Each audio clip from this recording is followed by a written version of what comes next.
생각은 정복할 수 있는 대상이 아니다. 생각은 단속할 무엇이 아닌 까닭이다. 거울에 비친 영상처럼 존재하는 허공꽃과 같아서 거울을 문지른다고 없어질 성질도 아니며 고분고분 말을 듣지도 않는다. 그런데도 우리는 그렇게 하고 있다.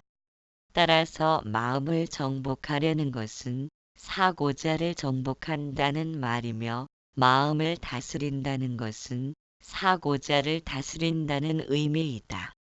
사고자를 다스린다는 것은 나타난 생각에 대하여 되잡으려는 의도를 치워야 한다. 그것은 곧 하고자 하는 의도를 지니지 않는 것이며 의도된 바를 떨칠 때 마음을 쉰다고 말한다. 마음을 쉬는 것이 욕망을 일으키지 않는 것이며 그것이 마음을 다스리는 것이다. 그렇기에 생각을 되잡으려는 사고자가 멈추면 마음을 정복하려는 욕구도 또한 멈추게 된다. 마음을 문제 삼는다면 어떤 식으로든 문제가 될 것이다. 그러나 마음을 문제 삼지 않으면 마음은 어떤 문제도 일으키지 않는다. 마음이 문제를 일으키지 않으면 삶도 아무런 문제가 없다. 여름과 겨울이 서로 다른 특성을 지녔듯이 때로는 덥고 때로는 춥지만 그것은 단지 살아있음의 과정일 뿐이다.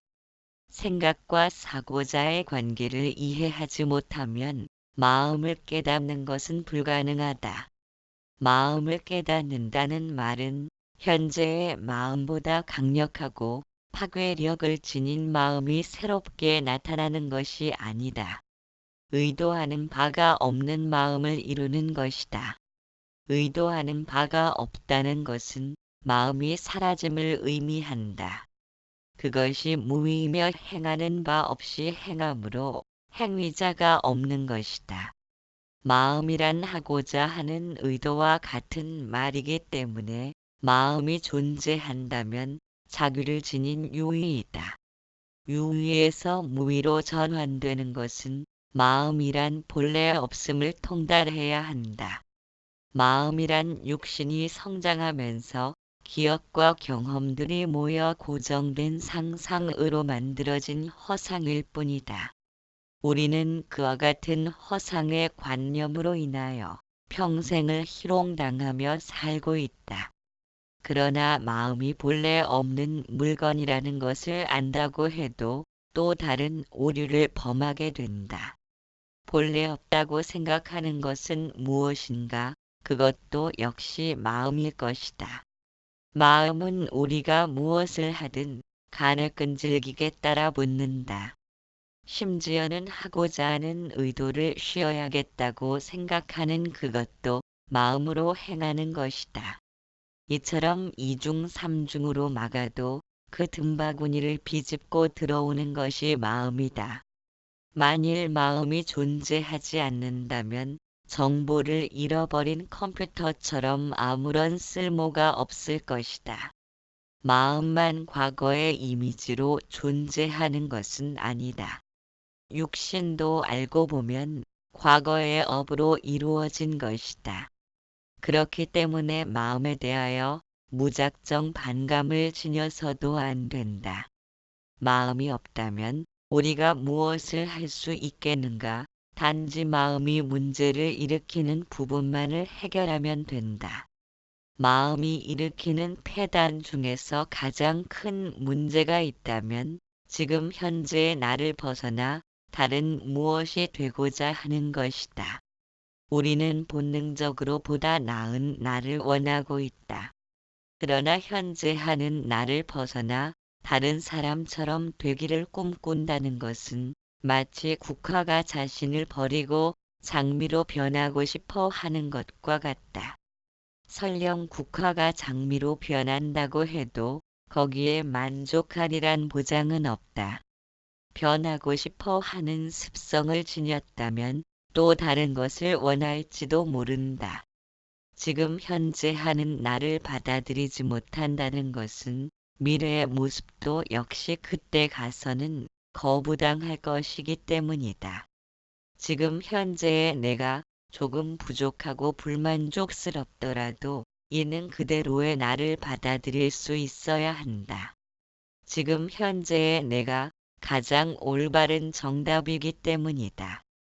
우리가 있는 그대로의 나를 받아들이지 못하는 것은 마음이 좁고 쫓기는 습성을 지닌 탓이다.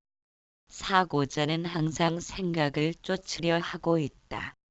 그러나 생각은 쫓기면서도 계속 모습을 드러낸다. 보고 듣는 것을 멈출 수는 없기 때문이다.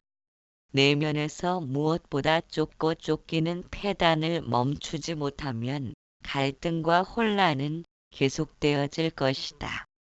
칠판이 칠판으로서의 기능을 완벽히 수행하려면 백목과 지옥애가 구비되어야 한다. 비록 세 가지가 어울려 있지만 한 몸으로 연결되어 있다. 만일 백목과 지옥애가 서로 자신의 영역만을 주장하거나 어느 하나가 빠진다면 칠판으로서의 기능도 쓸모가 없어진다. 백목은 글을 쓰기 위한 것이고 지옥에는 지옥이 위한 것이라 용도는 전혀 다르지만 전혀 별개의 것은 아니다. 두 개가 한 묶음으로 이어질 때 비로소 가치가 생겨나는 것이다. 우리가 나타난 생각만 알고 사고자는 몰랐기 때문에 둘은 별개의 존재로 나뉘어져 있었다. 그러다 보니 해악이 일어난 것이다. 사고자는 생각이 자신의 말을 들어야 한다면서 엄포를 놓고 있다. 생각과 사고자는 서로 쫓고 쫓기는 관계로 있다면 마음은 쉴 새 없이 으르렁거리면서 분주하게 된다. 물과 얼음이 모양이 다르고 용도가 다르지만 물의 성품은 다르지 않다. 얼음과 물을 별개의 것으로 보는 것은 옳지 않다. 이처럼 생각과 사고자도 서로 다른 무엇이 아니다. 생각이 사고자이고 사고자가 바로 생각이다. 생각이 과거로 흘러가면 사고자의 재료가 되기 때문이다. 생각과 사고자가 별개의 것이 아닌 한 묶음으로 바라본다면 백목과 지옥애가 비로소 가치 있게 사용되듯이 마음도 마찬가지이다. 생각과 사고자가 별개의 것으로 존재하기에 문제를 일으킨 것이지 한 묶음으로 되면 생각과 사고자가 서로 다투지 않는다. 그것이 전체적인 마음의 모습이다. 생각과 사고자가 더 이상 좁고 쫓기는 관계를 이루지 않으면 과거의 습관을 벗어나 새로운 행동 양식을 만들 수 있다. 그로 인해서 자신이 늪에 빠진 것처럼 방황하고 있었음도 발견할 수 있다. 우리는 알게 모르게 습관적인 마음에 의해 좌우되고 있다. 마음을 몇 번 쓰다 보면 자연스럽게 그쪽으로 마음이 익숙해져 버린다. 그 이유는 주변 환경에 영향을 받는 존재이기 때문이다. 그것은 마음이 어떤 실체가 있는 것이 아니라 어떤 일에 대해 많이 듣고 많이 생각한 결과가 발생한 것이기 때문이다. 본인의 문제를 해결할 수 있는 새로운 마음가짐도 주변 환경에 큰 영향을 받고 있다. 즉 눈과 귀를 단속하여 잘못된 습관에 물들지 않도록 잘못된 방향이라면 애당초 안 보고 안 듣는 것이 최선책이다. 감각이 최초로 접하는 근원지를 차단하는 방법은 가장 힘 안 들이고 마음을 다스리는 것이다. 이것이 눈과 귀의 고삐를 거머쥔다고 말한다. 그리곤 생각이 다른 방향에서 관심을 가질 수 있도록 주의를 돌려야 한다. 몇 번 정도 욕망과 분노의 불길을 조절하는 방법을 알고 그러한 방법이 통한다는 사실을 알게 되면 그 다음부터는 쉽게 조절이 가능하다. 욕망의 불길을 빠져나온 마음은 이제 그 무엇도 집착하지 않는다. 마음은 어디에도 얽매이지 않고 붙들리지 않는다. 눈은 보는 것이 아니라 보여지는 것이며 귀는 듣는 것이 아니라 들려오는 것이고 마음은 생각하는 것이 아니라 생각이 스쳐가는 것이다. 마음이란 실체가 없는 물건임을 알았을 때 살아가는 것이 아니라 삶이 지나쳐간다는 사실도 이해할 수 있다. 예전에는 마음을 정복하려 했기에 마음이 두 갈래로 나누어졌다. 정복해야 할 마음과 정복당하지 않으려는 마음이다. 그것은 마치 나누어지지 않는 허공을 두 조각 내려는 것이다. 허공이 본래 경계가 없음을 알고 두 모습이 둘 아님이 되니 그들은 서로 다투지 않는다. 다투지 않는 마음은 마음이라 부를 것도 없다. 마음이라 부를 것도 없다면 다스릴 것은 무엇이 있겠는가? 내 마음인 여기서 또 내 마음 찾으면 환 아닌 것이 환법을 이루게 되느니라. 찾지 않으면 환 아닌 것마저도 없으리니 어찌 환의 법이 이루어지겠느냐. 능엄경에서 양변을 나눔이 번뇌이다 깨어남 20번째 날.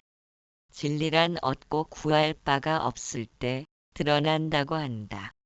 얻고 구하려는 마음이 있다면 여전히 나와 내 것에 집착하기에 멈추어진 정직한을 보지 못하고 바탕 스크린을 보지 못한 때문일 것이다.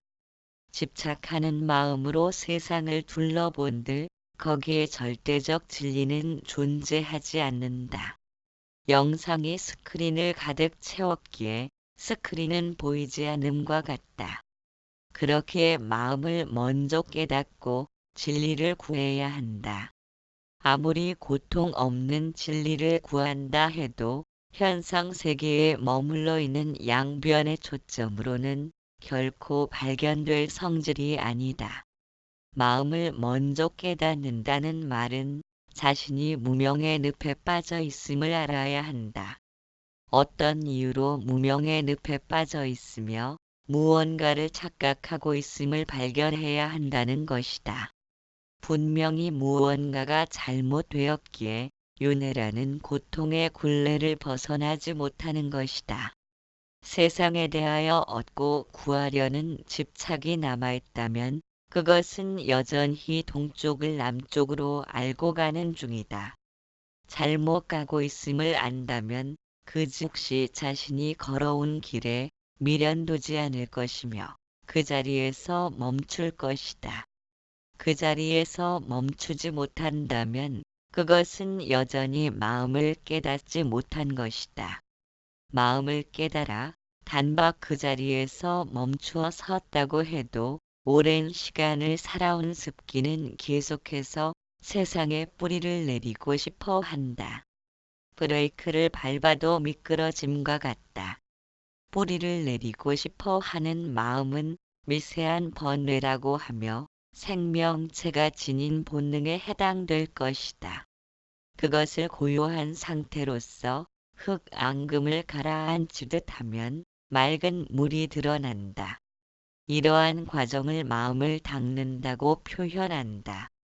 마음의 속성을 이해하지 못하고 진리를 찾아 나선다면 진리란 자신의 삶을 빛나게 해주는 상대적인 세계의 산물이어야 한다. 그렇기에 절대적인 진리와는 더욱 멀어질 뿐이며 성취될 수도 없으려니와 몸만 고달프게 만든다. 마음은 마장으로 들끓게 된다. 구해도 구해지지 않는 물건을 지니고 있는 꼴 같지 않은 세상 탓만 하게 된다. 이것이 중도를 넘어섰다고 말한다. 지나쳐간 것이다. 그래서 진리는 찾으면 지나쳐가고 찾지 않으면 못 보는 것이다. 왜냐하면 찾거나 찾지 않거나 하는 것들은 모두가 세상을 중심으로 기준 잡아 움직이기에 그럴 것이다. 마음은 항상 존재하지만 우리는 그 마음을 보지 못한다. 왜냐하면 우리가 꿈을 꿀 때에 꿈속에서 말하고 행동하는 것은 분명히 나지만 꿈에서 깨어난 지금의 나는 오히려 내가 아니다. 꿈속에서는 나라는 사실을 의심하지 못하지만 현실의 나는 이것이 진짜로 나인가라는 의심을 하는 까닭이다. 진짜와 거짓을 나누고 이원적으로 바라보려는 그 마음으로 인하여 우리는 거짓된 꿈의 세계에 살고 있는 것이다. 그렇기에 우리들 마음이란 한 번도 달라진 적이 없으며 늙거나 줄지도 않으며 항상 그대로 존재하는데도 그 마음을 볼 수가 없다. 그러다 보니 마음과는 구별하여 참마음, 참성품, 본성의 마음이라는 말을 사용해야 비로소 이해가 된다. 마음에게 참마음이나 거짓된 마음이라는 수식을 붙인다면 그 말은 참나와 거짓된 나로 나누는 행위이다. 참마음과 거짓된 마음을 나눈다면 두 개의 내가 존재해야 한다. 참마음에는 참몸이 어울리는 법이다. 참마음을 찾아다니는 지금의 내 마음은 거짓된 마음일 것이다. 거짓된 마음을 지닌 몸이라면 역시 거짓된 몸일 것이다. 그러나 지금의 내 몸은 꼬집으면 아프고 칼로 베이면 반응을 한다. 거짓된 몸이라면 꿈속의 몸처럼 반응하지 말아야 한다. 반응을 일으키는 지금의 몸은 진짜 몸이다.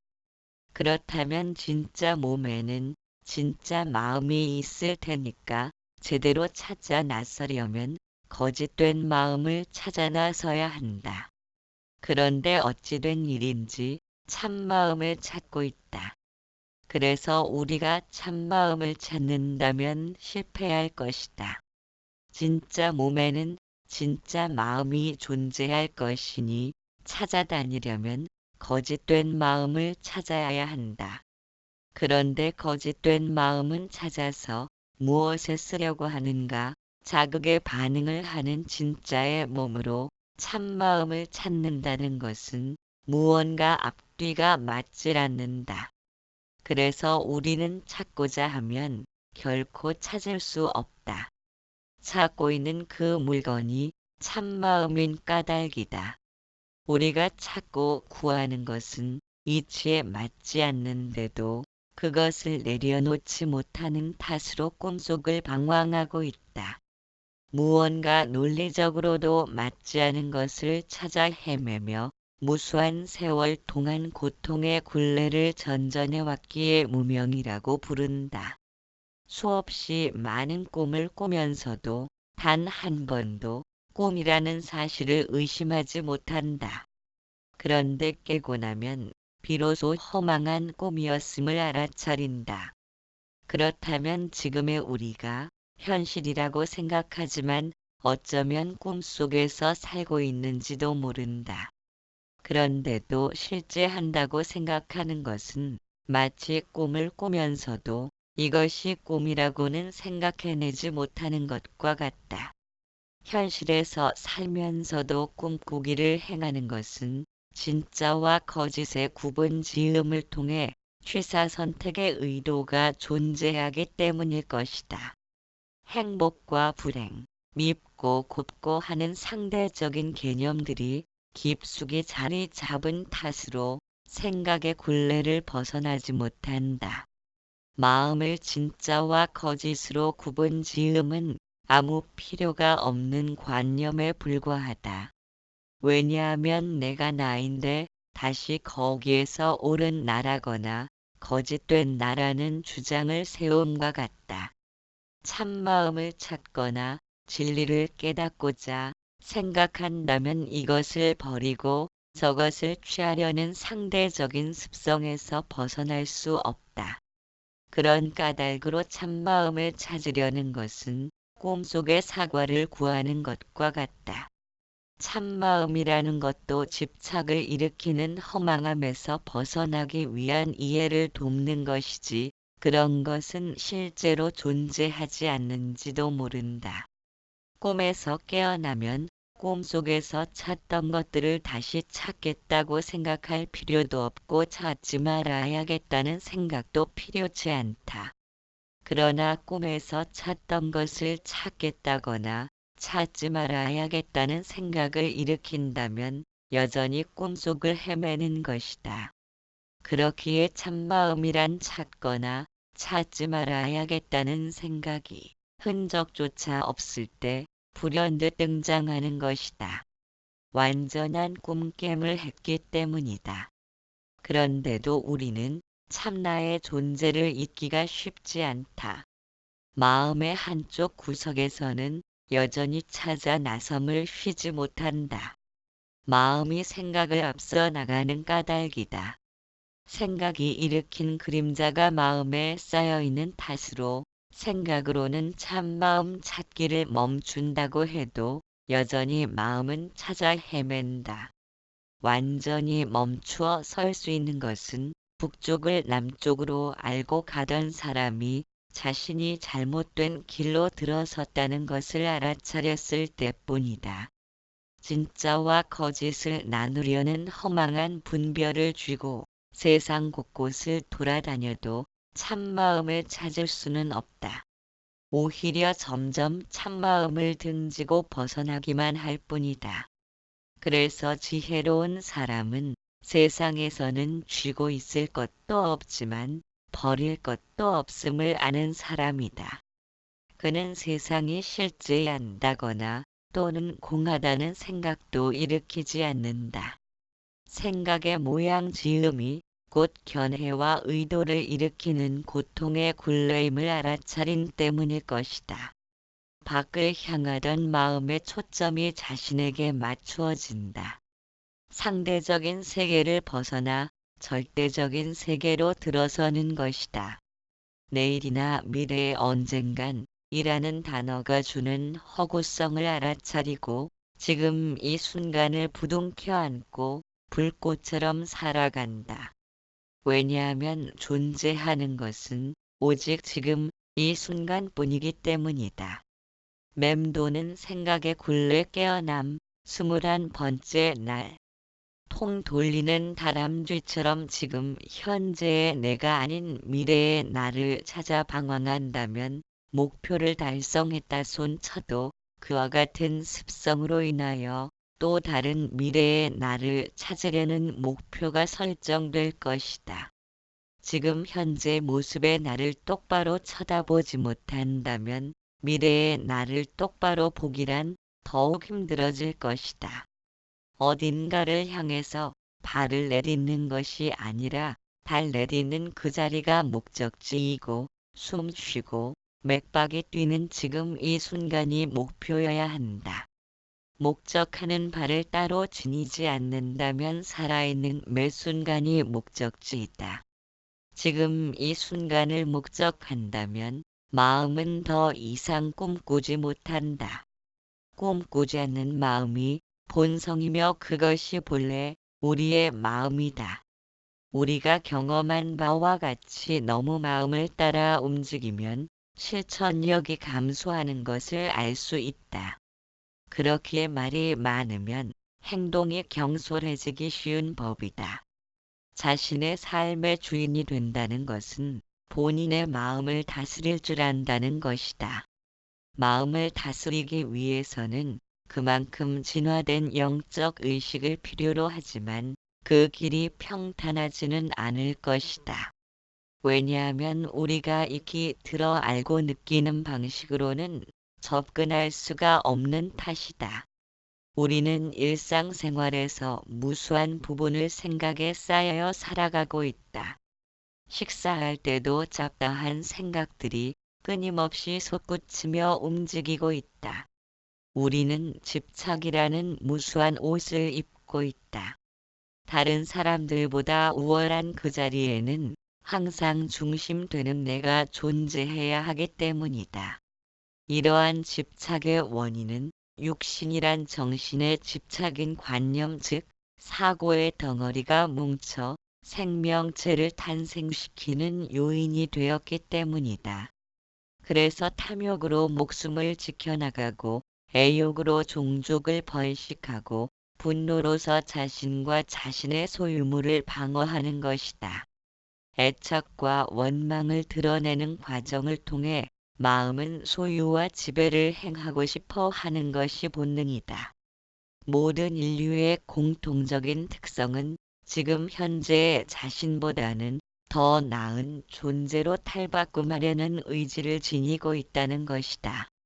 그러다 보니 서로 간의 경쟁이 일어나고 잠시도 마음은 긴장을 풀지 못한다. 문화가 발달할수록 나와 남을 고집하는 아상 중심의 사고가 보다 필요해지는 탓으로 정신적인 볼모지로 변모해간다. 마음을 깨닫는 것은 사회적으로 별로 쓰임새가 없을 뿐더러 성취하기도 만만치 않은 일이기 때문이다. 마음 닦는 일에 대하여 너무 심각하게 받아들이는 것도 오히려 마음이 거부하려 들기 때문에 바람직하지 않다. 그렇지 않아도 이것저것 신경 쓸 일이 많은 현대인이기 때문에 너무 경직된 사고는 별 도움이 되질 않는다. 긴장을 풀고 느긋하게 이완시키는 것이 마음 닦는 일이다. 그 무엇도 두려워할 필요가 없다. 마음 수련이란 결코 우리를 구속하거나 억압하려는 의도를 지니고 있지 않다. 긴장된 허리띠를 풀고 여유로운 마음으로 세상을 바라보는 것이다. 마음을 억압하려는 것이 아니라 가장 편한 자세로 내면을 지켜보는 일에 관심을 가지면 된다. 이미 내면은 지켜봄에 의해서 지켜봄을 당하고 있다. 그렇기에 우리가 지켜보아야 하는 것이 아니라 단지 놓치지 않고 관심만 지닐 뿐이다. 이 말의 의미는 가령 어려운 이웃을 도우려는 선한 생각에 대하여 그것이 옳다고 칭찬하면 마음을 부추겨 옳고 그름에 대하여 쫓고 쫓기는 관계를 이루게 되는 것이다. 즉 나타난 생각에 대하여 칭찬과 비난으로 평가한다면 마음을 이원적으로 나누는 것이다. 마음이 이것과 저것의 양편으로 갈리면 좁고 쫓김이 나타나게 된다. 그래서 내면이 소란스럽게 변하는 것이다. 따라서 나타난 생각에 대하여 옳고 그름을 따지는 것은 마음 수련이 행하는 바가 아니다. 육체가 건강하고 활기에 넘칠 때는 웬만한 어려움은 쉽게 참아낼 수 있지만 병들고 나이 들면 사소한 일에도 낙심하기 쉽다. 가장 힘든 상황에서도 흔들리지 않는 마음을 지닐 수 있는 것은 수행으로 닦여진 결과이다. 어려운 여건을 어떻게 극복하느냐에 따라 본인의 능력을 판가름하는 기준이 된다. 나를 나라고만 보아 육신과 마음에 집착하면 맴도는 생각의 굴레를 벗어날 기약이 없다. 육신과 세상의 실체 없음을 되새기는 것은 그것이 가치 없고 쓸모없기 때문이 아니다. 집착을 일으키는 마음의 흔들림을 가라앉히고자 함이다. 본인과 타인 모두에게 이로운 것이 온전한 행복에 도달하는 가장 훌륭한 길이다. 만일 소유와 지배를 통해 영적으로 더 나은 존재가 될 수 있다면 그것을 비난할 수는 없다. 더 나은 존재가 되기 위한 본능은 생명체의 기본적인 권리이기 때문이다. 그렇기에 존재의 완성을 이룩하는 어떤 실체가 있다면 그것을 쟁취하는데 심혈을 기울이는 것이 옳은 일이다. 그러나 더 나은 존재가 되기 위해서는 반드시 무자아를 실현해야만 가능한 것이다. 나와 남을 고집하는 아상의 마음이 깊어지면 결국은 부질없는 욕심으로 자신을 괴롭히며 보다 완성된 존재로서의 탈바꿈을 가로막는다. 자신의 관심이 타인을 향해 열릴 때 비로소 더 나은 존재로의 탈바꿈이 가능하다. 왜냐하면 일체를 통으로 보는 안목이 열렸다는 의미이며 그것은 곧 마음이 좁고 쫓김에서 벗어났다는 뜻이기 때문이다.